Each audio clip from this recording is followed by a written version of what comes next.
a couple times we had the wrong year. All right, Al. Okay, Colin.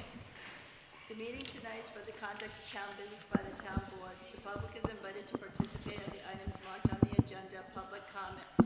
During that segment of the meeting, if you have a question or comment for the supervisor, please raise your hand and wait to be acknowledged. Please state your full name and limit your remarks to 3 minutes. Thank you for your anticipated cooperation.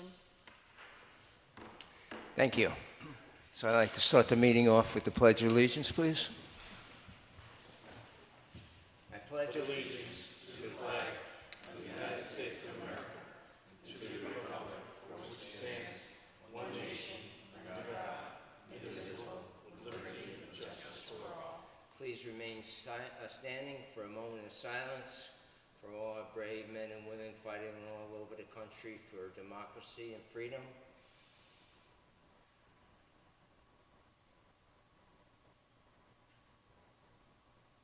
Thank you.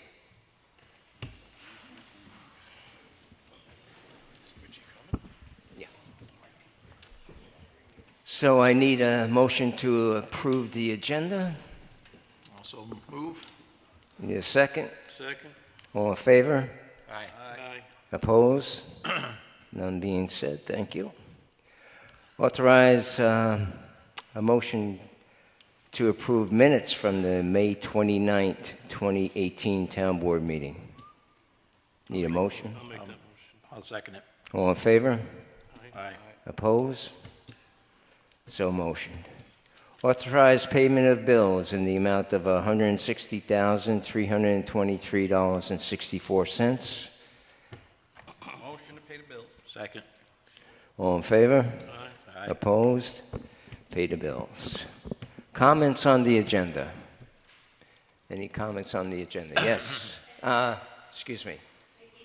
You have to come up to the microphone. No special Sorry. treatment here, Mickey. Sorry about that. Why they don't hear you? Mickey Simonovsky, Marlborough, New York.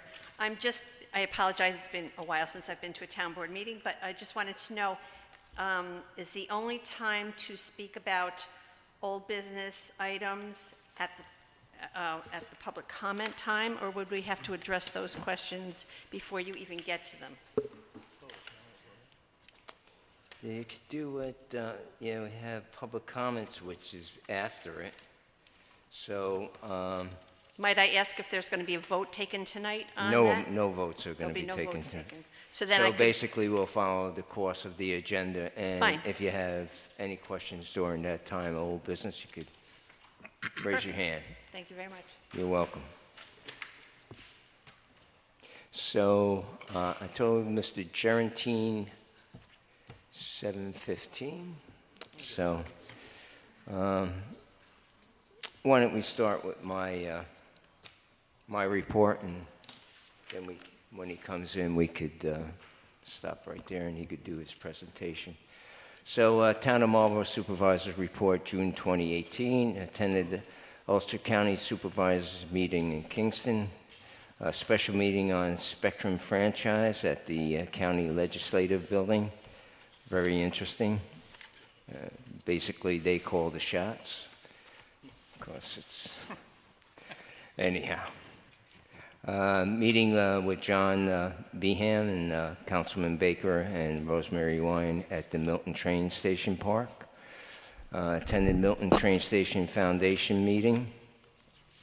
Met with Town IT Committee with Councilman Corcoran, myself, and the IT Committee. Moving forward on that, Scott, right?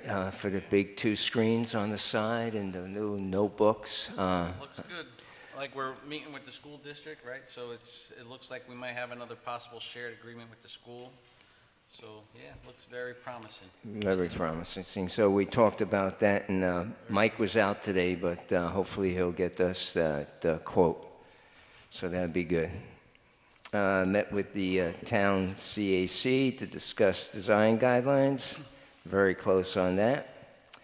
Met with Councilman Corcoran, Police Chief Kokoza, and representatives of the PBA.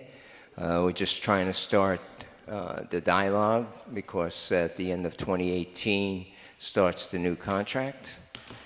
so that we're moving forward with that. We're being proactive. A meeting with Ulster County Executive Mike Hine about an all-inclusive playground. There might be some help there. Meeting with the building inspector, Tom Corcoran, and the pod project owner. Unfortunately, everything was in the conditionals from the planning board weren't satisfied, so he was going to go check on that. I think we had a problem with the Board of Health.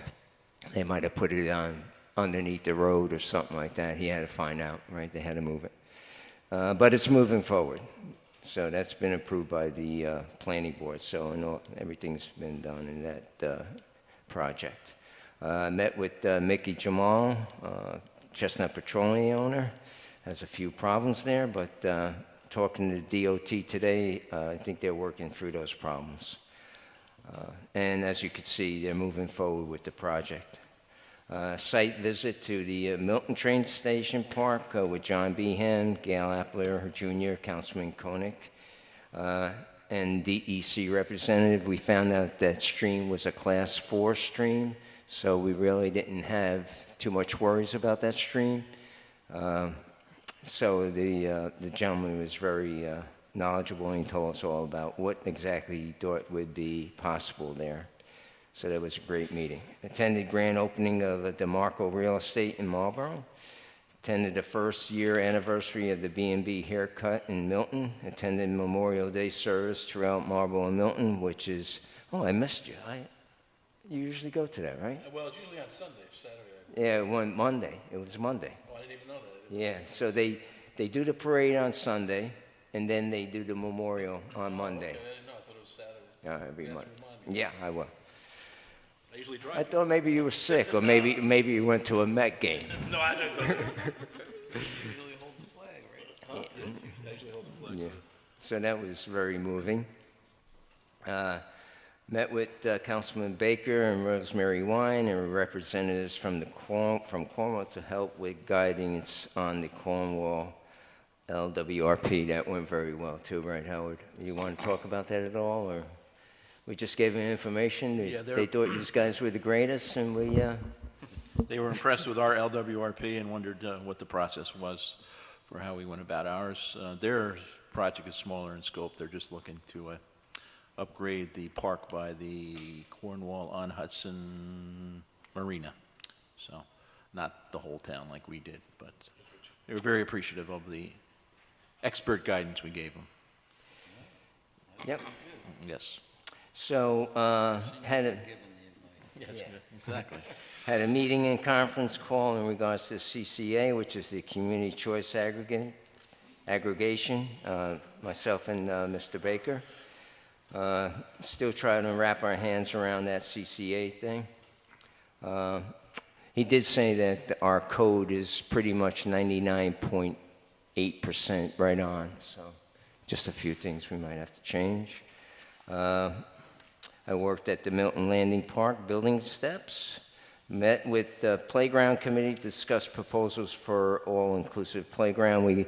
We had 5 or 4 manufacturers come in. They were all great, different pricing, some with community built, some prefer not to have the community built. It was good. Met with Lyra. Met with building inspector Tom Corcoran and Councilman Corcoran at the Tomvac building with the prospective buyer. And to our amazement, Scott and I, he doesn't plan on building a 3,000 square foot, which we always thought he was going to do, and plus add all those jobs. So basically, it'll probably, if it sells, it'll probably sell for the 380, and it'll probably be around 16,000 for taxes. Yeah, that was. We haven't. Renovating 3,000. Yeah. Meeting with Representative Central Hudson Highway Superintendent Appler and Deputy Highway Superintendent Alonji to discuss poles on Grant Street. Scott, they said they'll start in 3 weeks. 3 weeks? Yeah, so let's keep an eye on it. All right. He's I'll let you know. He's still gonna give me the actual date, right? Yeah, he will. Actually, they're putting Drainage. drainage lines. Yeah, Yeah, they're working on it. They're working on it. Milton, I attended Milton Fireman's Buttermilk Foundation at the Buttermilk Foundation, the Fireman's Cocktail Hour. Very good. Meeting with John DeMarco about economic development in Marlborough Hamlet. And once again, the final touch, met with town IT committee to compare quotes for IT equipment for courtroom, and that's where we came to a conclusion that Mike was going to put that together. Okay, that being said, I'd like to welcome Legislature Richard Gerentine to give a little talk, see where we are in the school.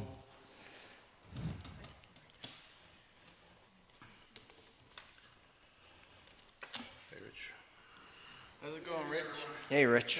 Thanks for coming. Good, how you doing? Good, thanks.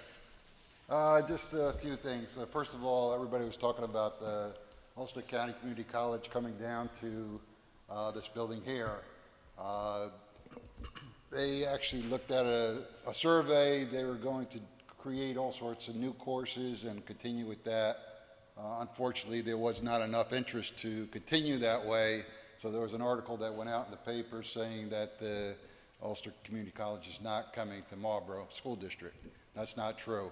I've been in conversations with the superintendent of schools and the president of the community college, President Rogers, and there again, we are working very hard to try to at least attain about 3,000 square feet, not 3,000, I'm sorry, 1,200 square feet, 1,200 square feet, in order to expand the high school educational courses that are college bound.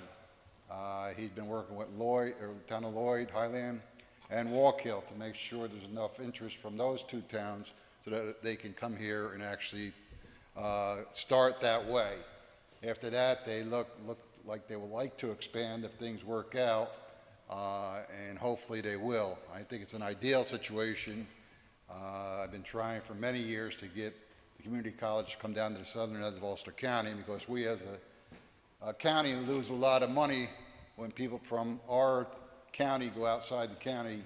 We have to pay out-of-pocket expenses, and right now we're probably about $2.5 million in the hole in that respect. So whatever we can do to keep the people in Ulster County not going to Orange County or Dutchess County would help immensely. So that is not a dead issue. It will not happen until January of this year if it does happen. But there again, we are working very closely to try to make it become a reality. In saying that, we have many other items that are happening in the county. I can assure you that the Marlborough is well represented up in the county, with myself being there. I've been there for numerous years. I've been chairman of the county before it became a charter or an executive and a legislative body. And there again, I've been chairman of Ways and Means for probably too many years, but I'm chairman. And under that, we have done a lot of positive things, that we have kept taxes down immensely in the county. We basically have $2,000 less in property taxes than we did 5 years ago. Our spending is down $40 million from 2012. There are approximately 440 less positions today than 2012. And all this happens, we have a $61 million infrastructure improvement program known as Building a Better Ulster County, which we go around various places in the county, build roadways, bridges, trying to keep our infrastructure up to speed. Down here in Marlborough this past year, in the last year, we have done quite a few roads, as you can travel on Highland Avenue, Bingham Road, Latintown Road. I'm sure there's other roads, but those roads come to me quite quickly. But there again, we do have a lot of say in where we're spending money in Marlborough. I'm sure Milton Town and Marlborough gets its proportionate share, if not a little bit more. Some key economic points that we have been, touted over the last few years, one being tourism. Our tourism has increased 7.8% from 554 million. That was 2016. That's tremendous. We have promoted as a county, Ulster County throughout New York City, various other places. There's been a lot of other businesses themselves have gone out of the area and promoted themselves, but there again, it is a big to-do regarding not only bedding, but restaurants, but also self-picked foods or self-picked fruits, and everything like that has helped immensely regarding our tourism business in Ulster County. Our sales receipts have an increased average of 3.3% over the last 3 years. I wish I could take credit for that, but unfortunately I can't. I think the economy has helped immensely there, and people are spending money again, which has helped.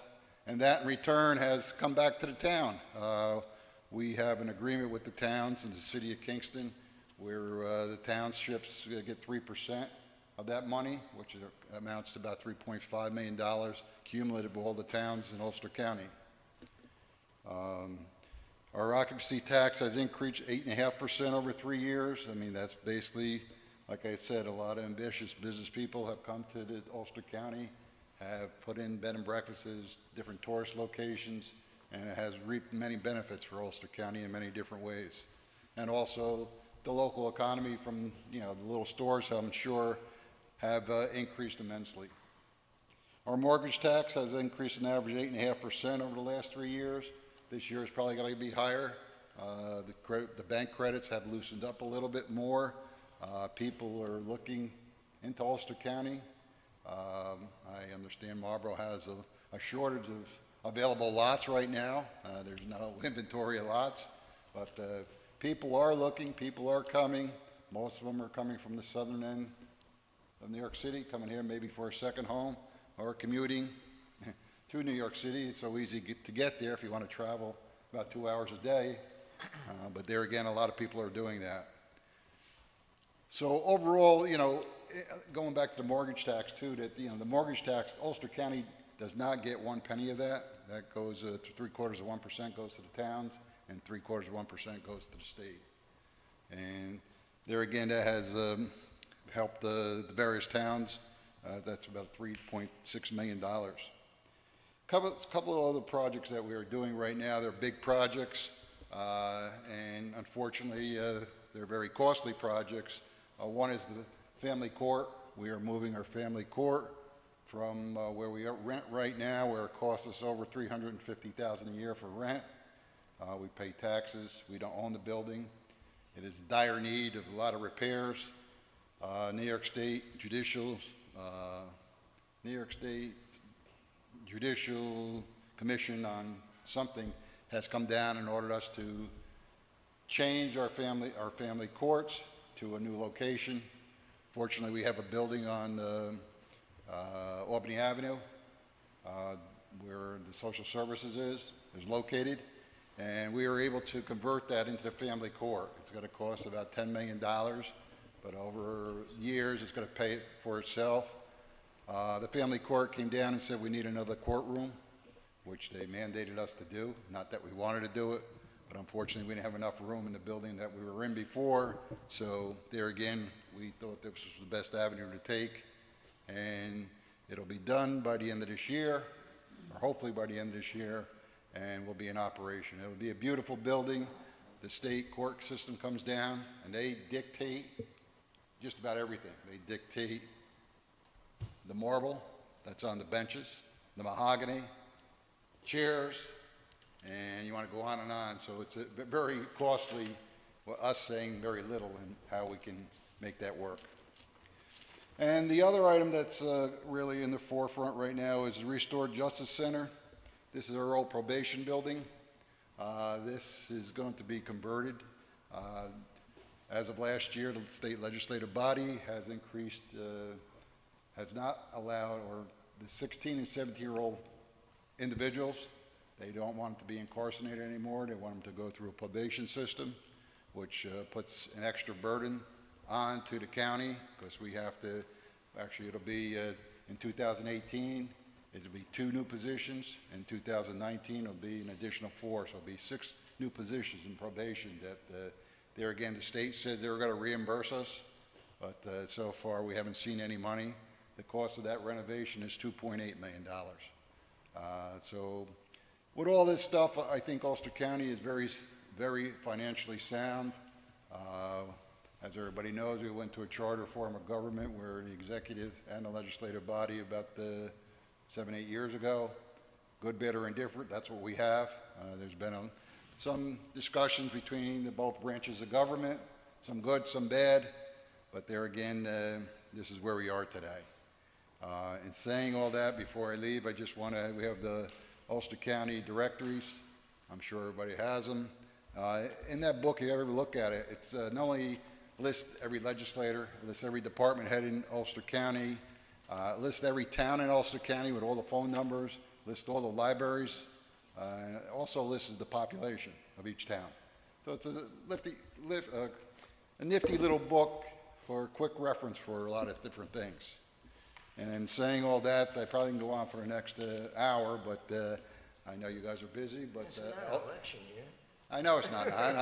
You know, Al invited me. I didn't invite myself here, We you know. appreciate it. We appreciate it. Al invited me here tonight. I think you want to make me feel good, but thank you for inviting me. But there again, I have no problem coming down, tell you know, the townspeople where we are in the county. I mean, I know a lot of people don't know exactly what we do up in Ulster County. And there again, you know, we're so far removed. We're about 30 miles north or south of Kingston, so you don't get the newspaper down here anymore, so you really don't know a lot what's happening. Mark Reynolds does a fairly decent job on occasion, but he's not there every week or every month. But there again, there's a lot of things happening. There's a lot of good things, more good things than bad things. And there again, we'll do our best to continue at this pace because I think we have been on the right track, and hopefully we'll continue on that track. Any questions? I'd be more than happy to entertain any of them. Yes. Yes. When you were talking about the road improvements, the bridge by Falcon, that paint looks, half off the railings there, you know what I'm talking about? So I thought about perhaps finding a volunteer group to do that, but as I looked at it, it probably requires big equipment and big muscles to. Well, first of all, you'd have to go through the state. So the county Has nothing to say. jurisdiction on that, it's all state. All state. Now, very quickly, yes. So what was the question that? Question on the railing is if she can get some volunteers. I understand volunteers to paint or have some assistance some way. So if you go through, you know, your state representatives and see if there's something that they might be able to do. I doubt very much it'll let you volunteer on that side. Yeah, that bridge is an historic bridge in some people's eyes. I guess it is an historic bridge, but so before we paint it, we'd have to get some opinion about how we paint it and restore it. Probably a SHPO. Yeah, a SHPO would probably have to, no.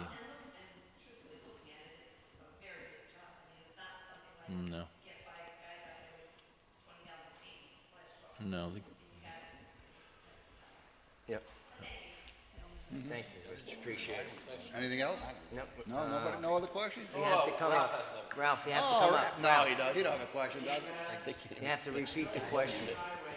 But I mean, I'm surprised Tony don't say something, because he's, you know, he's trying to fix that whole section. we that's would right like to there. fix it. Needs a lot of repaving, pavement. Is there anything in the foreseeable future that the state's going to do? You know, I could address that too. If we just had a meeting with the, today, there was a meet and greet, Rich, where Lance came down with Dave Corrigan and another gentleman, and myself and Howard. And basically, it just stems from money. They don't have the Why don't you money. tell them who Lance and Corrigan are, or who they are? Well, Lance is the acting director for Region 8. And Dave Kerrigan is also an acting, I don't know what position he's acting, but An he engineer of stepped some up. kind. And the other guy was the financial guy, right? He was the assistant acting director or Yeah. something like that. Yeah, so We had that meet and greet. I apologize for forgetting their names. But basically, we went through the whole gamut of 9W. And the basic understanding is they just don't have the money. Well, You know, let me just add to that. It's on their queue. It's on their queue. It's high on their queue, but they just, you know. I sit on the Stewart Airport Commission with Lance, and when I knew he was the new regional DOT director, I went over to him, and I said, you know, Lance, you know, I live in the southern part of Ulster County, and those roads are horrendous. I mean, I drive on them every day, and, you know, sometimes my teeth hit the roof of my car. I said, you know, what can be done? He started laughing. He goes, you know, I just started here. I said, yeah, I understand that. Nothing has been done prior to that. Maybe you can do something. He said, we need, you know, money. And I said, well, everybody needs money, but the problem is, you know, you go to other places, you go upstate New York, they're paving roads that cows walk on. I mean, not even traffic. I mean, well, what's the big deal? I said, you know, you're spending money up there, you know, make it more efficient where this is a 2-lane road from, you know, there's no other way to get north this way. And, you know, those roads are really, you know, unbearable. But the point is that I even said, why would you cut out pieces like you did and pave that way? I said, not for anything. I mean, you don't have to be no engineer. Where those joints are, you know the water's going to get underneath there and start ripping that part up. And he started laughing. He says, well, you know, that's what was only authorized, just dollars and cents, and that's why we did it. I says, yeah, but I mean, come on, you got to use common sense sometimes more. So, you know, you do a 2-mile stretch and don't do anything else then, you know, and then do 2 miles the following year. But yeah, it is a major problem. I did contact Senator Larkin's office to see what can be done. So far, they started doing a little patchwork here and there. They stopped for whatever reason, but there again, I don't know what the answer is to that. Well, you know, we did have this meeting today, and we have done this Route 9W corridor study. There's still a little bit more work to be done. I think that'll help, you know, convince some people. It is on their list. It's on their A list, their internal A list. It's about a $5 to $6 million project to resurface this 7-8 mile stretch from Chapel Hill Road to the Orange County border. So they know about it, and the more we talk, you talk to them, we talk to them, other people talk to them. You know, there's a political aspect to it, and there's a, you know, we have the study that proves that we need to do this. So I think we'll get there, but just have to keep banging away. In our lifetime. Well, I mean, it's amazing. The good roads now, it used to be the good road with 9W, and the good roads now are your local roads and your county roads. County roads are beautiful. Well, if you look on the Lantontown Road, and I'm not trying to promote Lantontown Road, but people are already complaining to me that they're traveling 50, 55 miles an hour. Chief, you probably know better than I do that they're just flying through there because it was just paved and, Yeah, you it's a know, beautiful I don't know job. what the number of accidents are, but if any at all, but I mean, it is I would imagine, but, you know, you might want to consider putting some stake out there, but that's your call. Believe me, he gets the Probably not. The good thing about the CPD project is it will repave, what, 600 feet of that 9W, so a small section of it will How be much? nice. 600 feet? Something like that, yeah. Whoa. Yeah. James? I'd just like to say, What they said today. a lot of planning and a lot of time to get the 84 thruway interchange built, and then the state went down and did the Tappan Zee Bridge, which took over a decade. And then now you're looking at the Harriman interchange, very common, and that's going to suck up $50 million plus dollars. And that dated back to a study in around 2003. So they waited over a decade to, you know, to get a final design in that entire area. It takes a lot of money and it takes a lot of time to get these things. They said the 9W project probably, to do it right, to mill it down would be between $3 and $4 million. 5 for to the 6. 5 to 6, they said. Yeah. Well, to the state, that's not a lot of money, and that's no disrespect, but I mean, that's not a lot of money. It's not a for lot the of money. state. It's nothing. But they just But don't. there again, it also takes a Lego land down in Orange County to get that intersection down in Harriman built too. I mean, they're gonna contribute a few dollars plus, I'm sure there's a lot of political background there that makes that happen. Bang up, shut And you're talking about roadways, I'll put a different hat on. I'm also chairman of the New York State Bridge Authority. I mean, we are doing work right now on the ramps in Newburgh there. We have a bigger project that we're going to be doing very soon, probably within the next 3 years, would be the repaving of the other bridge that we did not do already. Unfortunately, very limited what we could do in Poughkeepsie Bridge. I wish we can do something up there, but we have no access to either side of the river that we can expand. And that's the reality. I mean, that bridge really needs to be done, but unfortunately, it's almost impossible because there's no land available at a right price. Thank you. Thank you Very much, Rich. Appreciate Have it. a nice evening, everyone. Thanks, Rich. I would stay around, but, you know, I know I you don't guys blame enjoy you. yourself, you know? Anybody want to be director? I didn't have to say. You can watch us on TV, Rich. Yeah, our ratings are low, so That's why I asked you.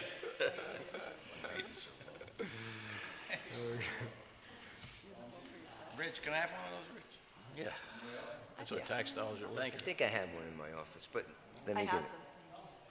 them. Get Tommy. No, get Tommy. I got the legislator card right on the front. That's the most Give important. it to him. It's more. That's the most important thing right there.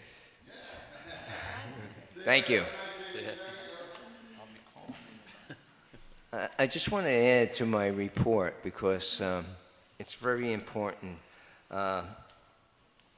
This is the second time I saw it, was Vivian has a video out called Not My Child, and it's about the heroin addiction. And it's a very moving video. It was shown at the high school. I was a little surprised that this day and time with this going on today, that there were more people to be educated about heroin and the addiction, but there was enough people there. Okay. Mr. Corcoran.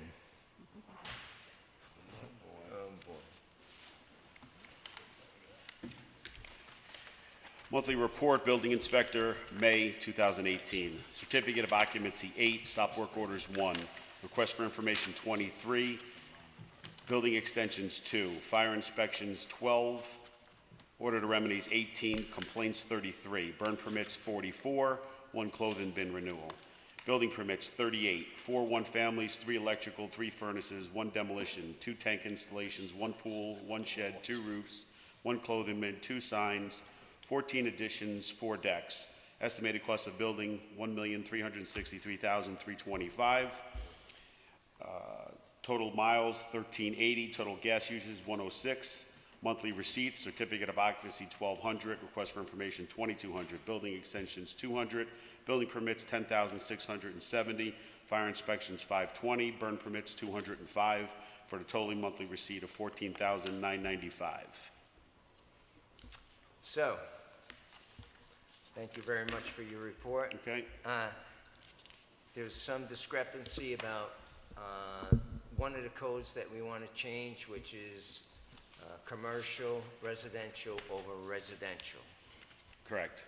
So in the C1 district right now, in the code book, it says residential over commercial, basically. So the maximum you could get is 2 apartments over 1 commercial unit. That would be your max, because anything more than 2 above 1 would be multiple dwelling, which is not allowed in the C1 district. So the talk would be for that second story, the residential over commercial, which could be added to the district, which would be fine. We had discussed that. But what that would entail, as number 1 says, is that would be 1 family residential over 1 family residential over commercial. Because again, multi-dwelling is not allowed in the district. There's been conversation to have multiple apartments on each floor. So let's say Frankie's Deli, 2 apartments above the commercial, which is allowed today. If Frankie wanted to add a 3rd story, that would be a multi-dwelling. Well, let's use Pizza Town because that's the most relevant one right now because he's looking to do this. Pizza Town has 2 apartments above Pizza Town. So that's 2 apartments above 1 in a pre-existing 3-story building. He wants to get up onto that 3rd story and put another 2 apartments. Well, it's not allowed in the district. And this is outside of New York State law saying he's going to have to sprinkle it, because that's a given. In any of these three-story dwellings, sprinkler systems will come into play. We're not talking about New York State code. We're not talking about the fire code. We're strictly talking about zoning right now. So to add to the code book what we've been talking about, you could add the residential over commercial and just go into 112, D4, which is the C1 section, and add that. So somebody just wanted to do two-story residential above commercial as one apartment on each. Right. That's real simple, because then it's not multiple dwelling. They're not held to any multiple dwelling standards, and it's just one apartment over commercial. Real simple. But with the multiple dwelling situation, let's say that Pizza Town wants to do, or let's say Mr. Pollock is looking to do multiple residential over commercial. Same thing, you go to the zoning code to 11512D, add it in there to allow the use, three-story, multiple over commercial, always keeping commercial on the bottom, because residential by itself is not allowed in C1. So if you add that, then you've got to go to 130. You have to go to the multiple dwelling section of the code, all right? And you have to add multiple dwellings to be allowed in the C1 district, because right now multiple dwellings are not allowed in the C1 district.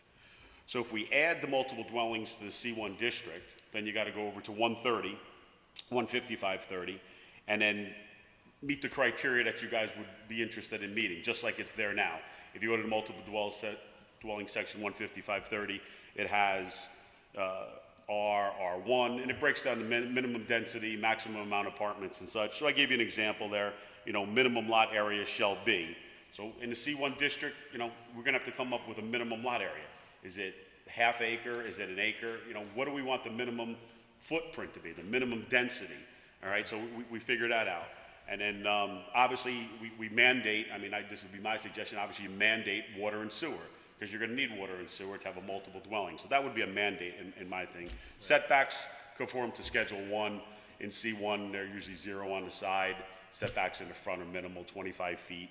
So you can stay with Schedule 1. Maximum density. So that's, how many apartments are you going to allow, in this multiple dwelling situation? Is there going to be 5 on the first floor and the second and third floor? Or are we just going to limit it to 2 and 2? Are you going to use square footage? Are you going to limit it to just maximum apartments? We've done it both ways. So if you do square footage, you have to then meet the state requirement, which is on there, the 750 square, and then 1150 for 2 bedrooms. So 750 1 bedroom, 1150 2 bedroom be a state minimum requirement. So again, you could either put it with square footage, so that means maybe you get 3 on the second floor and 3 on the third floor over to 1 commercial, or do you just literally say 2 and 2, maximum of 4 per dwelling unit, and you could maximize it out that way. And then maximum, lot coverage again, same thing. So you're saying maximum of 4 or maximum of 6, whatever we came up with no square footage? Yeah, there's a maximum. Right. We've done before in the code book under the multiple dwelling section, they'll say a maximum of 6 per acre is how we did it in multiple dwelling, because we're not talking floors. Now you're going to talk floors because you're talking C1 multiple dwelling above commercial. So now you're going to have to talk. You could talk numbers like 2 per floor as maximum. So 4 per building, 4 per dwelling unit, 4 per unit. Right. So you have 2, 2. And then the commercial. Because again, you've always got to take in consideration in all of this is parking, right? So 1.5 times per apartment, so that's 3 on the second floor, 3 on the top floor, that's 6, plus the square footage on the bottom. You're talking maybe 10 parking spaces for this building. That's the big concern. And C1 is your hamlets, which is your density, which is your problem. So I would suggest limiting, if we're going to go with it, 2 apartments per floor, which we do now. It's 2 per floor, 2 on that first floor. If we're going to add that second story, you give another 2, so 2, 2, and then the density of your square footage, you're going to be close to 10 parking spaces needed for that building. I think that's a good compromise. The only thing I would question, Tom, would be the acreage, the minimum lot size. Are you going to have let's say like Pizza Town, what's... Yeah, that's what I'm saying. You got to come up with the footprint. The footprint could be half an acre, because with water and sewer, It could be a quarter of an acre, couldn't it? whatever it might be, right? You guys could, we go and see what works within the towns. Look at the lots, see what's working. That's where I would... Like I said, look at, let's just throw Pizza Town. Yeah, it's not a big density, it's not a big footprint. So if you just put another story on top of that, does it hurt? No, but your question over there is gonna be parking, right? So if somebody took the vacant lot that Pizza Town started with 10 years ago, that vacant lot, no, I'm sorry, not Pizza Town, Frankie's, the New Deli, and you took that vacant lot, which was a small lot, and then you put this third story on it, you gotta find 10 parking spots in town. That's the problem. Plus the commercial business. Well, no, you're talking three, 10 total, 3 on the second floor, 3 on the third Well, I for the mean, again, residential.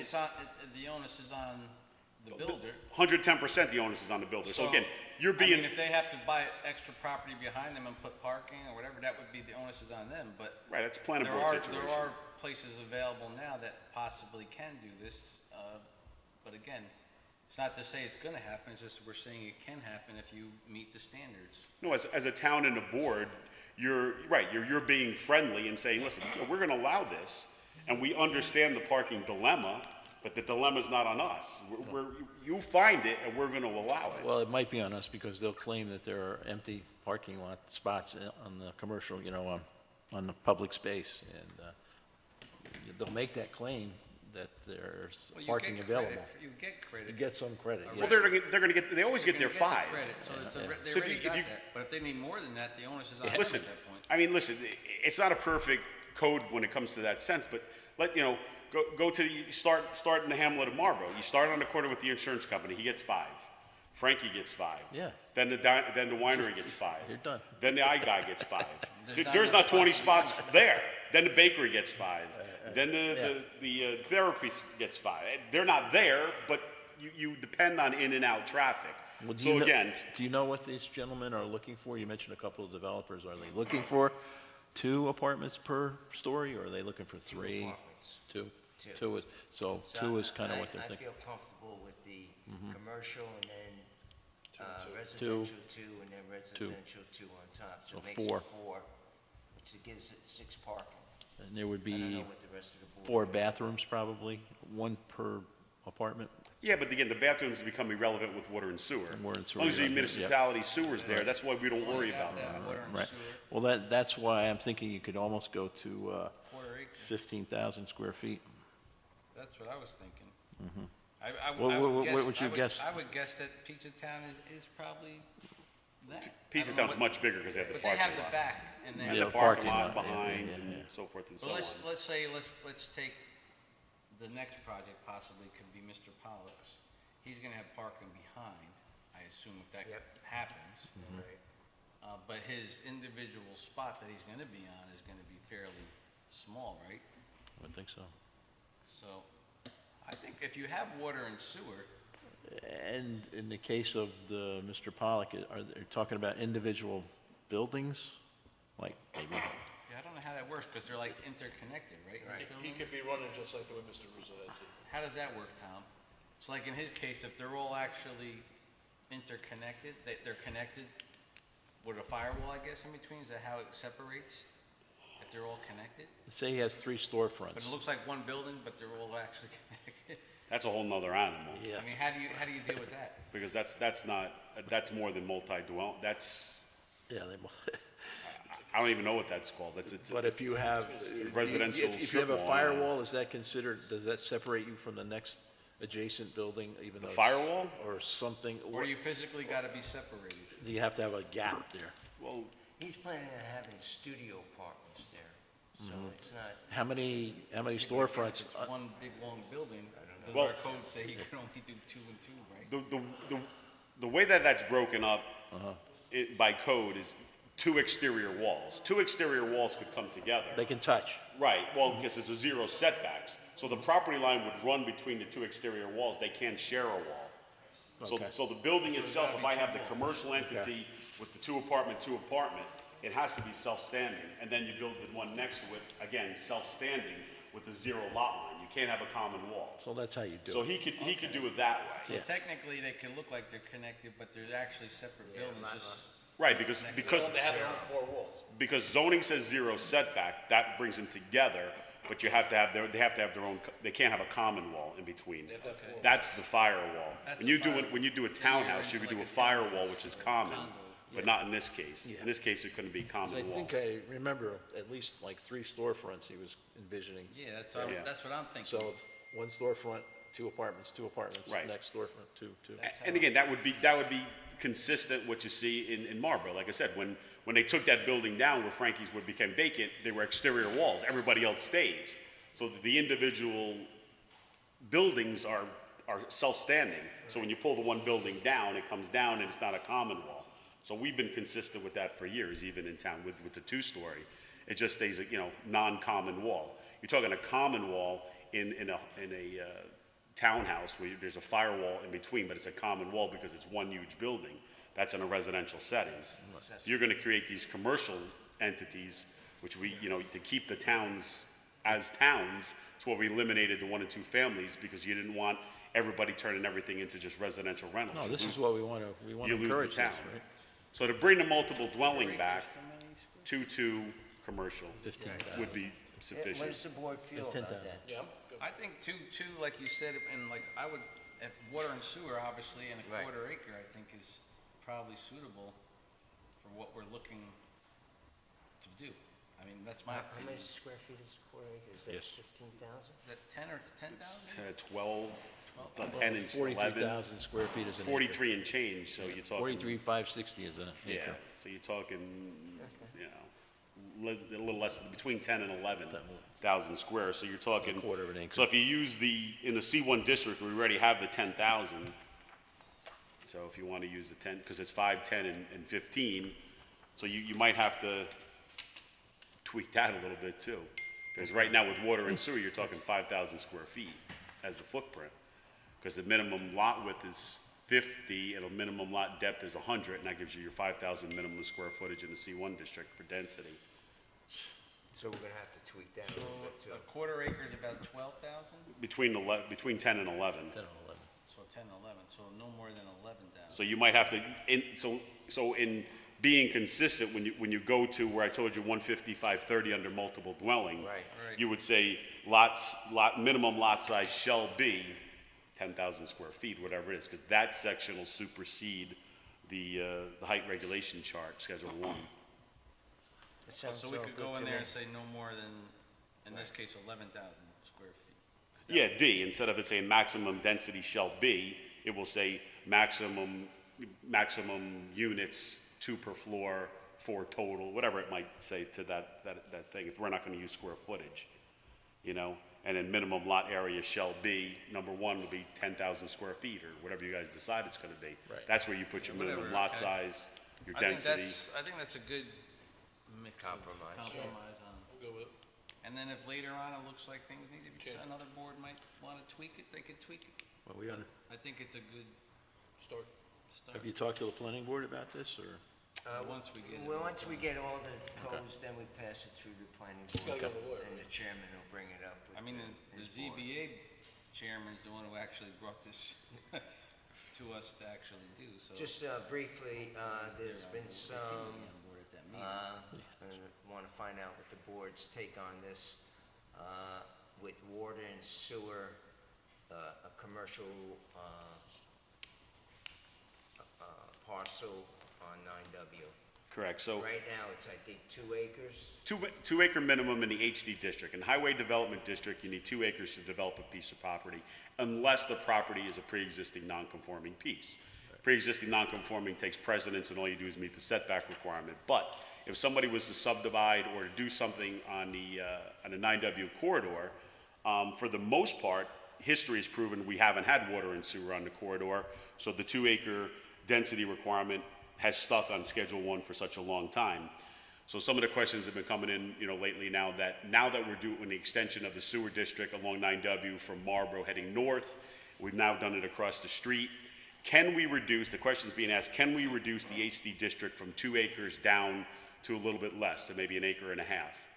And If my- they my- have water if they have water and sewer. and sewer. Right, because basically the sewer's the big important part. Sewer's the most. Right, you reduce 2 acres to, let's say, 1.5, somewhat a suggestion, and I wouldn't go any less than that. But if you went to 1.5 acres in the HD district with sewer, minimal water and sewer, the sewer requirement, now you don't have to put your septic area and your reserve area. That's why the 2 acre, I believe, was put in on Schedule 1 a long time ago. That's about a quarter or a half an acre right there. Right, so basically, the request is now that we're starting to move forward and bring sewer along the corridor, and we're eliminating these septic areas with full reserves, which are somewhat large, especially if you go into a restaurant situation, those are much larger.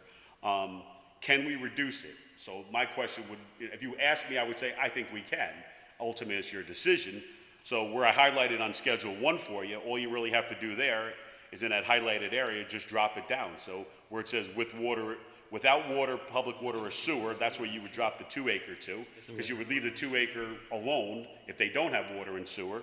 So move the 2 acre from the top line to the first line without water and sewer, and then with water and sewer, you would drop the 1.5 in. Yeah, I don't have a problem with that. I think that's a good idea. Or if you have one or the other. Because again, we haven't had this, now we're starting to see we might have some of this. See, Water's a lot more important than sewer, right? no, sewer is much more important than water. Well, Because of in the terms of eliminating the space, I understand that, That's the but density reduction. that's a density reduction, okay, so what if you, all right, so what if you have, well, Just- if you have sewer, you're gonna have water. We haven't So- had it yet. so- That's how they measure it. Well, right With- now, With public water or sewer, you're not saying any change there. because With one right or the now, other. some of the HD districts do have water. We've never reduced it because water doesn't really reduce density. Not in terms of, Right, so okay. the sewers would be my suggestion to reduce the density into 1.5. Well, and you're never gonna have, sewer and not water, so it's almost, Well, yeah, you're not gonna have sewer without water. right. That's how you. You So- definitely might have water without sewer, that's for sure. Right, and you're saying that, We don't have sewer without water. no change if you had just have And water. IW? We do. It's No, not- because that exists today. For the most part, How do you measure what their sewer bill is? You can get water, you just can't get the sewer. Not all of No, them, not not all all, of not all of obviously. HD, so. You can drop HD anywhere along 9W now, Yep. meeting all the other requirements. Right, but see, now legally you could drop HD, you could drop the BC onto HD, a little bit more conformity with 1.5, because a lot of the acres are a little bit smaller. Or some of the larger parcels along 9W, let's say a 3 acre parcel now could become 2 commercial entities instead of 1 because of 2 acre minimum. Well, I mean, I don't know how many there are. in reality, will this open up a lot of opportunities?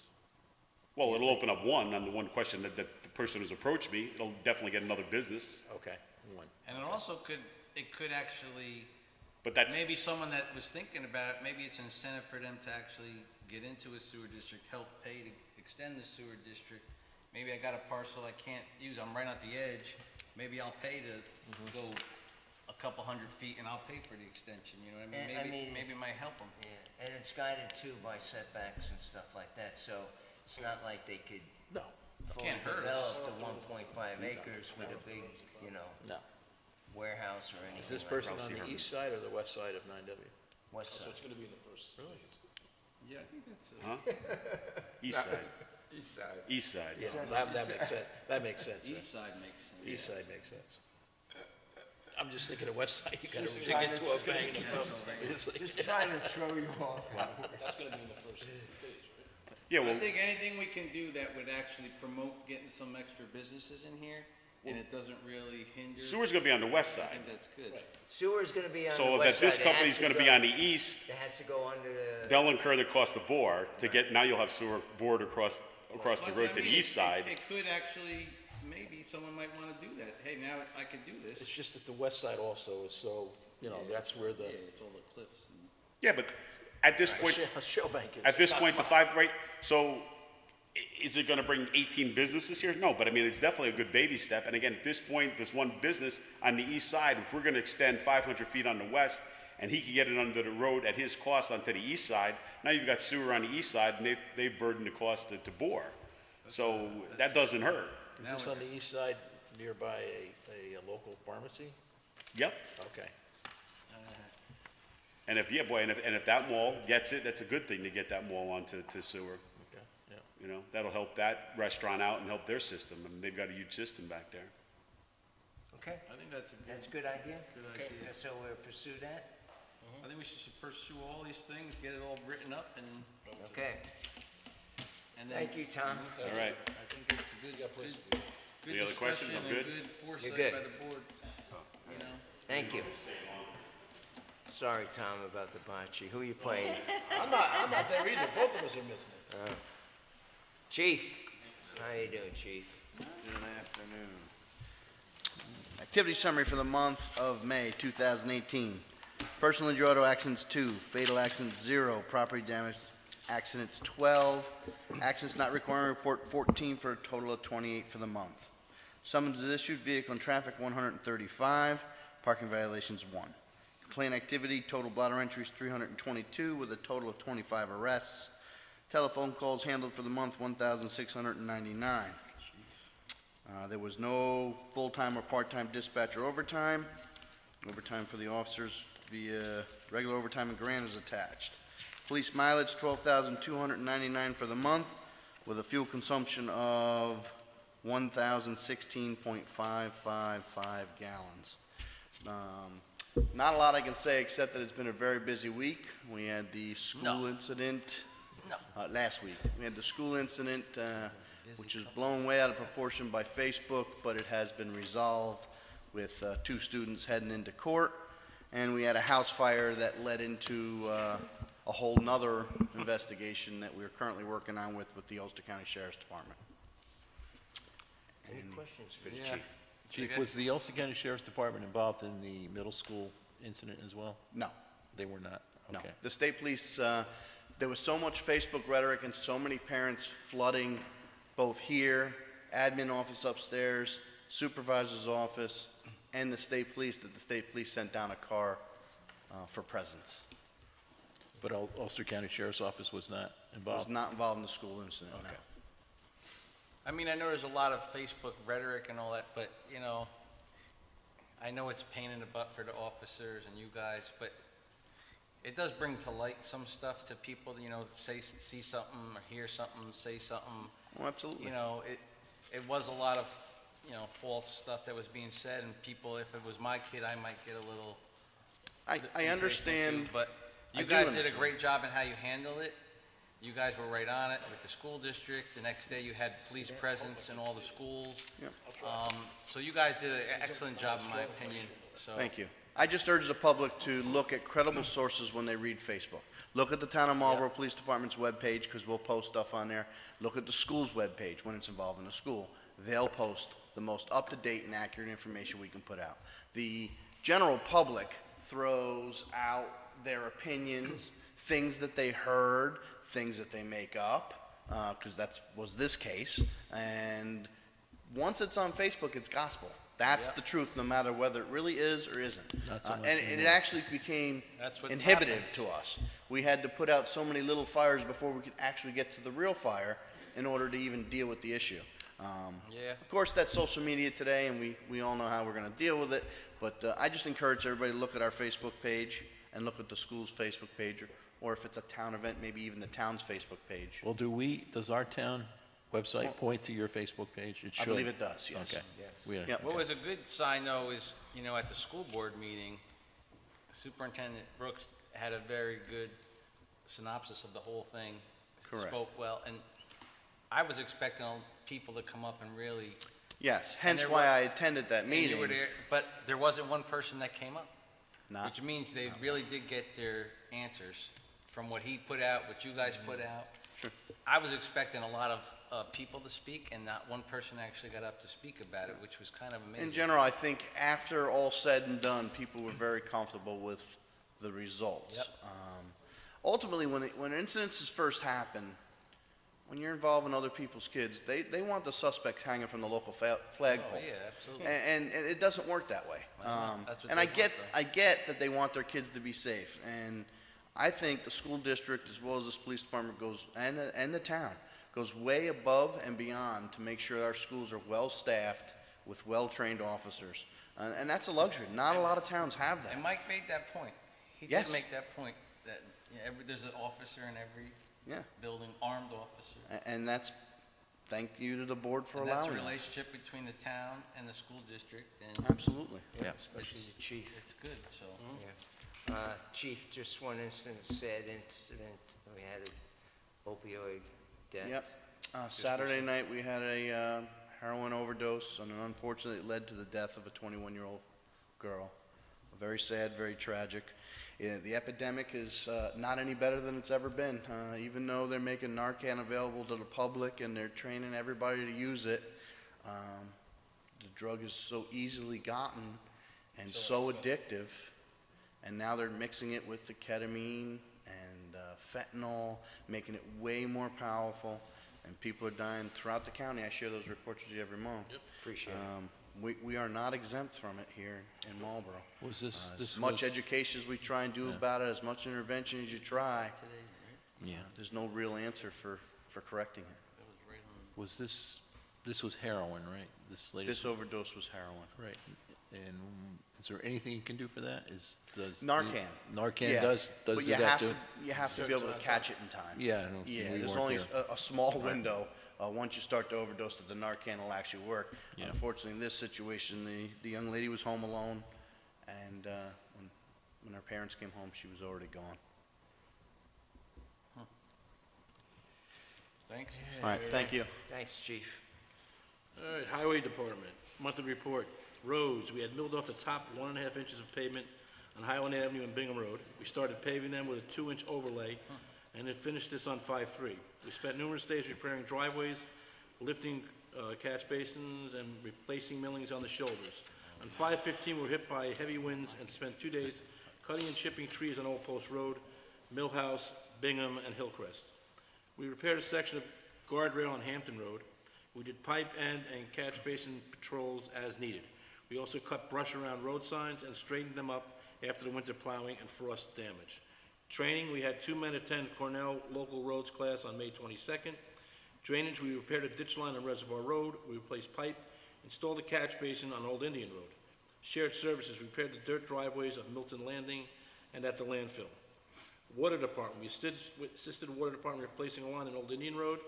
On 5/16, we assisted the Water Department with a water main break on Milton Turnpike. We helped the Water Department move the locations of a fire hydrant on Grant Street. Parade, we cleaned and swept the parade route to Memorial Day. We did litter patrols in Milton and Marlborough hamlets. Unfortunately, the parade ended up canceled due to bad weather. Fuel usage, gas, 353.479 gallons. Diesel, 1,375.881 gallons. Gail Appler, Senior Highway Superintendent. I can't answer any questions at this time. Come on, you're supposed to. So, as you know, we have this new municipal parking lot, but unfortunately with that came a price, and according to Chris Wilco, and I believe this is what I have to do, is get your approval to spend no more than $15,000 on that municipal park. So basically, yeah, concrete, We already did that. sign, and the guard railing. And the guard railing is sort of like the guard railing that's down at the train station, so it's kind of nice. I didn't want to go with the metal one. I figure if we're going to have one municipal parking lot, let's try to do it right. So he's not charging us for labor, so You sure? I'm pretty sure.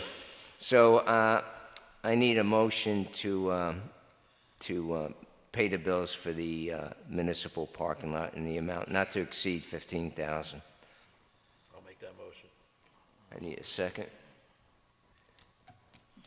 No second. We already did the sidewalk. We already did it, what are you gonna do? Sidewalks done, right? $15,000? Yeah. The Don't get much for guardrail 15,000, is the guys. one that costs the most money. So we have the bills. I'll second it. All in favor? Aye. Opposed? Thank you, gentlemen. Mr. DiMaggio. Enjoy the parking. Yeah, at least we have one. That's the That's first it. We've in, been talking about this for a long time, and, you know, Long time. 15,000 is not too much So to it's pay for a not that parking lot. bad, No. 15,000 is too much to pay for anything. I don't You care take what it. No, it's not. Especially when you did it already. Good evening. Monthly report for May. Our water consumption was 15 million gallons. That is a daily usage of 486,000 gallons a day. Last month's consumption was 14.1. That is a daily usage of 470,000. Compared to a year ago, we were at 14.4 million with a daily usage of 486,000. Summary for the month, water mains, we had to repair a galvanized service line on Old Indian Road. Also, we had to repair a 10-inch water main on Milton Turnpike. We also had to pave over road cuts where there was water mains breaks. Hydrants, we finished flushing and we started cutting grass around the hydrants. At the reservoir, we cleaned and we mowed around the reservoir. Storage tanks, we inspected them. We took some bacteria samples and we also added chlorine in the tanks. Billing, bills went out at the end of the month. If there's any problems, feel free to give us a call. We also mailed out our annual water quality report. Sewer inspections, we had 1, closings 3, markouts, we had 70. Gallons of gas used, 272, and the mileage for the month is 1,600. Charlie? How are we doing with the latest billing with BSA? The latest billing, BAS. I'm sorry. BAS, we really haven't had that many problems this time out. So, How do we do with Getting getting all the people hooked up to the sewer who are supposed to be hooked up? a matter of fact, there was a few of them, and someone else just hooked up to the sewer that wasn't hooked up. Anybody on Church Street hooked up? Anybody on Church Street, no, but on Plattekill Road, we did have someone hooked up to the sewer. What is our enforcement of that? I mean, I don't understand if they're supposed to We've go. been through this like a million Right, times. and they're still not done. Yeah, but the whole thing was that going back, it was the pumps and stuff like that.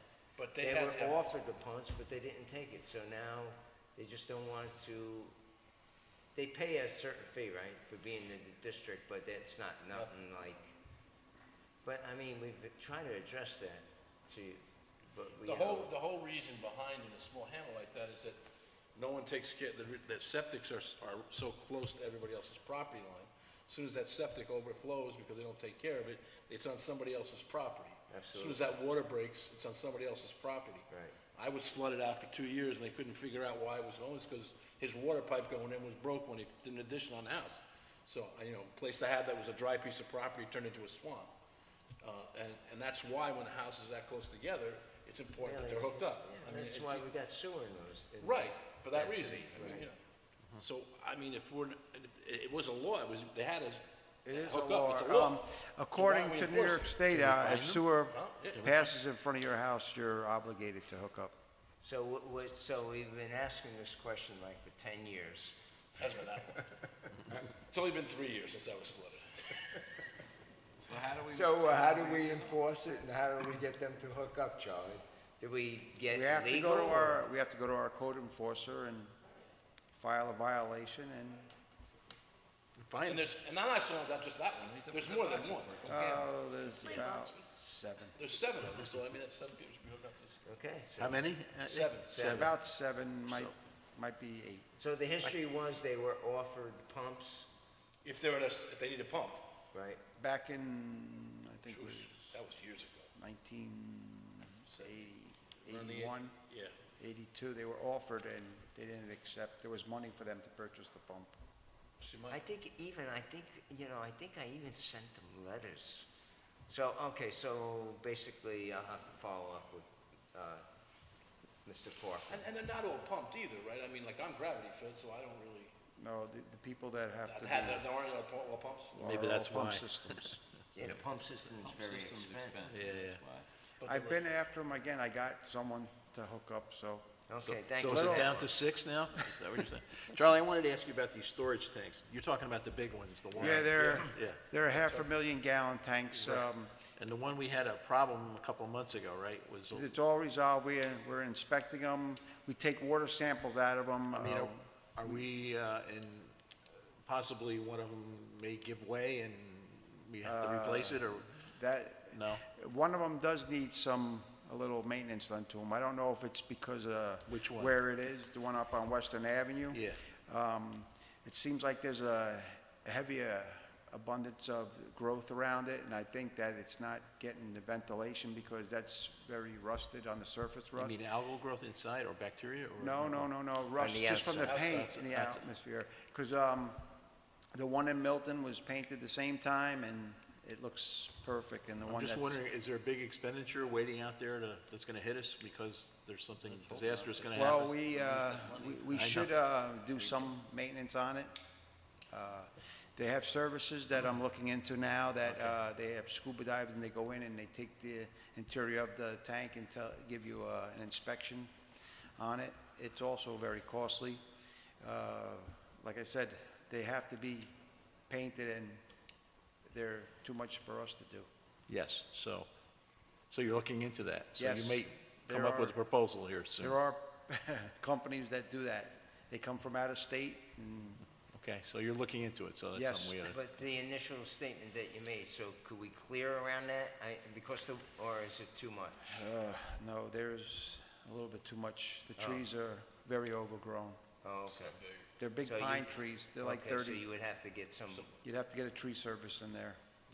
There's also houses. So can you get an estimate on that? yeah, that's what I was Course. saying. Yes, Maybe that's the Like we first did step. down at the sewer plant here? Okay, Yeah. Same thing? We cleared all the trees, right? Right. that would be... You talking That about would, that would be the first the step. house right there, the Albertson house? Yeah. When I was a kid, the young fellow that used to live there, he claimed he went inside the tank and used to swim in the summertime when he got out. No, he didn't. That's what he claimed. Oh, and then we were drinking that water? That water's there just for, yeah, emergencies. Thanks, Charlie, appreciate it. Yeah, before I was even born. Colleen? Wow. He's in there swimming. It's a hot day. I'm going in the water tank. Oh, Town Clerk Monthly Report for May. Conservation, 16 for $34.08. Dog licenses, 21 for a total of $125. Water service, 2 for $325. Transfer station permits, 4 for $270. Punch cards, 31 for $1,385. Marriage licenses, 4 for $70. Building department fees, 1 for $6,407.06. Fire fees, 1 for $2,765. Camp fees, 3 for $2,000. Zumba, 1 for $150. Accident reports, 16 for $80. Certified copies, 8 for $210. FOIA requests, 4 for $20. Park fees, 10 for $2,750. Peddler's permit, 1 for $250. Train station fees, 2 for $450. Jiu-jitsu, 1 for $90, for a grand total of $17,381.14.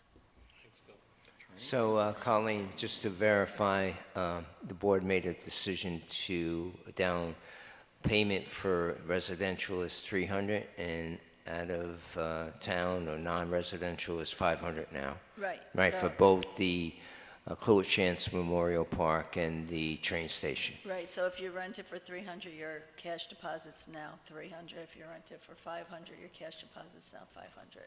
Okay. So actually, I spoke to somebody the other day that was considering it for the 500, and, she seemed like she was okay with it, so, I mean, she hasn't come to pay, but, she seemed like she... Well, that's our decision, because Well, of the yeah, I know, incident. but right? we were just like thinking maybe people were gonna just say, oh, Right. that's too much, but she, she's... For a kitchen and underneath, you have to worry about weather. Well, yeah, I mean, just to rent tents and tables, Right, it's more than that, Yeah, so it's a good deal, but, What did we resolve with the past issue we had? How did we resolve that? So the past issue no camera. is, the gentleman called me up, we had a conversation.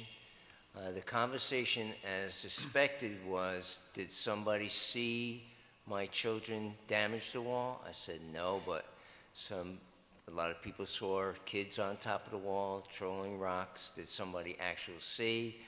And so the conversation went on and on, so I knew where it was going. So he says to me, I'll tell you what I do. You keep $50, and I'll keep $50. And I said, Yeah. you know what? I got a better idea. Why don't you come in and take your $100? But next time you rent it, we're going to take pictures, and there's a $500 deposit. So basically, you have to put $1,000 down. But the problem is there's no way of telling, like, you could, But, yeah. that same group could rent it under a different I name. understood, but I think because of what the issue was, and I'm not going to argue over $50 with somebody. I'm Well, just yeah, not you going to. can't. I have too many things to do during the day. I'm not going to sit there and argue with this guy. I made my point. He came in and got his $100. The point is that we have to be a little more diligent.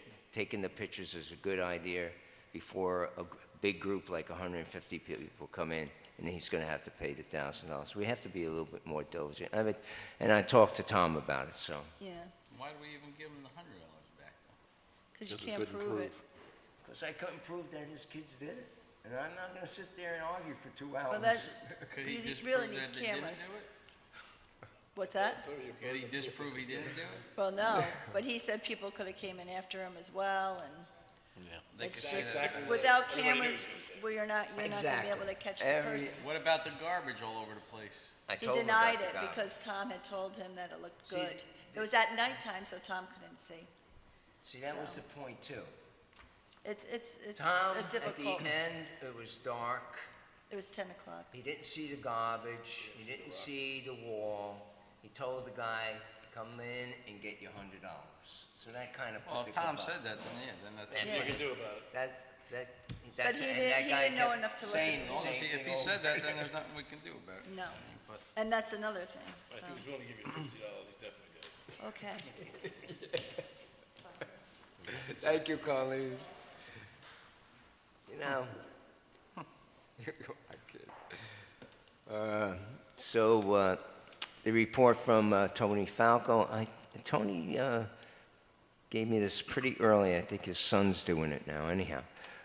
Report of the Marlborough wastewater treatment plant for May 2018. The average flow meter reading to the plant was 111,000 gallons per day. The design capacity is 175 gallons per day, 175,000 gallons per day. We used 83% of capacity. The process is meeting all other speedies requirements. Lab results show that we removed 99% of BOD and 99% of suspended solids during the month. Milton wastewater treatment plant. The average flow to the Milton plant during May 2018 was 131,000 gallons per day. This is about 56% of design capacity, which is about 55,000 gallons per day. We showed 99% of BOD and 95% of TSS removal. The process is working well, meeting speed requirements. Overall, both wastewater treatment plants are in good working order, but getting older. He always puts that in there. The collection system is being monitored and maintained by Charlie Maggio and the water department. Thank you, Charlie. The plants are getting older. I'm getting older. Everything's getting older, right? It's the way of life. So call Tony Falco if you have a problem. Thank you, Tony. Chief, you want to read the dog?